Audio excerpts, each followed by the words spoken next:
When I think about accessibility, I always say it's not about a line of code, it's about actual people, right? So when we start to think about that, Ada, you and I met at 321 Coffee, which is a coffee shop in Raleigh that employs individuals with intellectual and developmental disabilities. But at what point did you realize that having an external partner would be good for your accessibility at Lenovo? It's great that you bring up the partnership with 321 Coffee, and they're part of the of Lenovo's Evolve Small program, the way that we invest in our communities and in small businesses. Truth is that Lenovo is a global company in 180 markets. It's a business imperative that we are more inclusive and that we think about accessibility, that we think about the people that are using our products.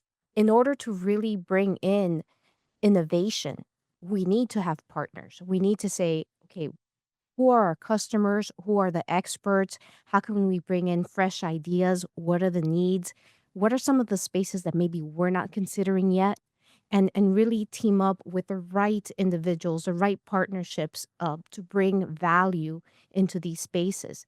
You think about 321 Coffee, we were thinking about how can a coffee shop with a new roasting facility implement AI into the process, right? So they were adding software into Lenovo tablets to really help the workforce. And then we think about the work that we do with Abler, right? You bring this incredible specialty on accessibility. Depending on where you are in your maturity, you may not be considering all the factors. Really, what are the advantages to manual testing versus automated testing? There's a lot of talk about accessibility widgets. How does that work?